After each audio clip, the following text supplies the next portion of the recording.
Hi, it's Bri Williams, the Behaviour Explainer, and let's talk about models. Now, I don't mean models, I mean behavioural models.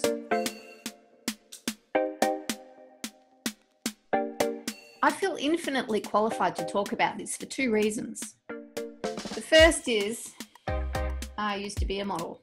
Well, if you can count appearing on the cover of 4 million books, sure, they were Yellow Pages directories, but still.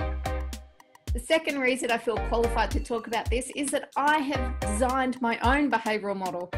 So that means I have some thoughts on what I think makes a model useful. Because it's really struck me that those people, particularly entering the field of behavioural science or trying to apply behavioural science to their business, are confronted by a plethora of available behavioural models and frameworks. You might be left scratching your head, which one should I use? So in this video, what I'd like to do is give you a sort of landscape of where all of the behavioural models sort of fit. Now, two caveats before I start.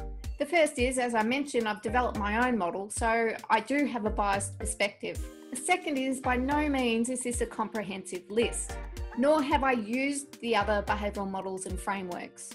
So that means I really can't get into the nuance and the detail of each model, but I've provided all of the information about each of the models that I have in the comments, so you can research each of them as you need to. It's also worth noting that the intellectual property of each of these models belongs to the owners. All I want to do is try and give you a sense of which models might be useful for what reason. So here's how I tend to think about the landscape of behavioural frameworks. Imagine 3 buckets. In the first bucket, we're going to put models that help us with process. So those are models that take us from, whoops, I've got a behavioural problem, to, ooh, now I'm going to execute that. In the second bucket, we're going to put models that really help us tease apart what makes behaviour happen. And in the third bucket, these are models that I think really help you craft your behavioural solution. So bucket number 1 is quite full. A lot of different models dealing with what looks like similar territory. These are process models, and what they're really doing is helping us work through the stages from problem to solution. The first stage is really about defining what behavioural challenge you have. The second stage is really about interrogating that issue, perhaps doing some extra research, for example. That allows you in the third stage to really start to come up with solutions. So this is where you're brainstorming design solutions. The fourth stage is taking some of those solutions and testing and trialing them so that you're getting a sense of what's working and what's not. Before the final stage, which is scaling whatever your behavioural intervention, your behavioural solution may be. So all of the models tend to call these stages slightly different things, but you get the idea. So as I mentioned, these models are very helpful to help you work out which process you need to follow. What I will say about these models is that they are very internally focused. So what I mean by that is they are focused on you as someone using the model going through a process, as opposed to helping you get into the headspace of the person or the people that you are trying to influence. Which brings us to our second bucket. Now, in the second bucket, I'm putting models that help us understand what ingredients go into making behaviour happen. Leading the charge in this bucket is the Fogg behaviour model. So BJ Fogg's model of motivation, ability, and prompts are required to create behaviour. You'd also have the COM-B model, which is capability, opportunity, motivation. I'd put Nir Eyal's hook model in there as well, which talks about making behaviour happen through triggers, actions, rewards, and investment. And the operant conditioning model of cue, routine, reward for habit formation, which you might have come across in Charles Duhigg's book, The Power of Habit.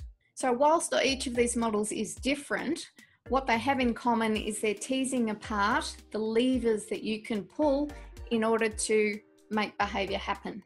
And what I love about these models is that they recognise that there's a relationship between each of these elements.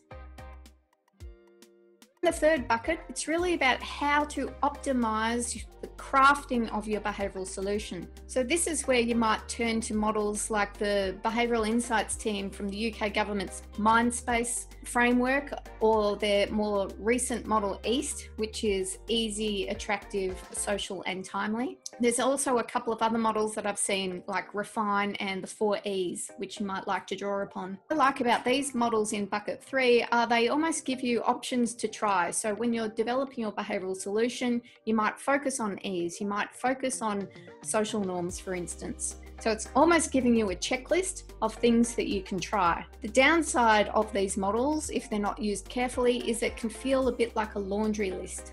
You might not understand the interaction between each of the principles that's articulated, and it also doesn't bind the thinking that you're doing back to the behavioural challenge that you are trying to resolve. So it can sort of feel a little bit disconnected. So those are the 3 buckets. Now I'd like to talk to you about what I think makes a useful model. The first thing that makes a model useful is that it's easy to understand. I think a model should be able to be scribbled on the back of an envelope and be understood within 2 minutes. The advantage there is that people are more likely to embrace the model. The disadvantage can be that people underestimate how complex the model actually is. I think models should also be adaptable. By adaptable, I mean they should be able to scale according to whatever the issue is you're trying to work with. So that could be a small issue, like we need to get someone to click a button, or it might be a large issue, like we need to get people to enroll in superannuation. The other part of adaptability is I think models should be universal. By that, I mean it should be able to be used for any sort of group, and it should be used across any sort of industry. I also think models should be active, not passive. A passive model is one I see a bit like an acronym, for instance, where you can sort of choose which letters that you want, you can leave some out. An active model, on the other hand, forces the user of the model really to engage and interact with what the model is trying to drive at. It's also great if a model infers that behaviour is infinite. You see this in the hook model, which actually uses an infinity sign. You see it in the habit loop model. You also see it in Stephen Wendell's create model, which sort of spirals product managers through the cycle. My model's also infinite because by the time you get people from point A to point B, B becomes the new A, and so it continues. It also helps if a model is directional, and by that I mean people who are using the model know where to go. Should I go that path or that path? So they don't get lost in the model. I've seen some, it's like, oh, I don't know where to start and I don't know which path to follow. Importantly, the model, I believe, should help close the empathy gap between the user of the model and the person or people they are trying to influence. In other words, the model should get the user to shift from their perspective to someone else's. At the same time, the ownership for the action of influence needs to be with the person using the model. I need to feel I need to change what I'm doing so that I can influence the behaviour of others. And finally, I think models are best when they are rigorous. By rigorous, I mean they are complete. So if you've followed the model, it feels like you've covered all your bases. And the components of the model should be mutually exclusive. By that, I mean that you shouldn't be able to mistake one category for another, and none of the categories should be redundant.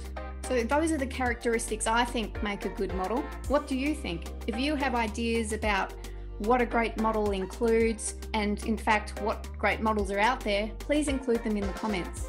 There are plenty of resources on my website, briwilliams.com.au. I've included a link to my behavioural model if you want to find out more. And I'd also really encourage you to use the behavioural analysis tool, which is free on my website. It'll help you clarify a behavioural challenge you might be grappling with. Until we next see each other, keep behaving.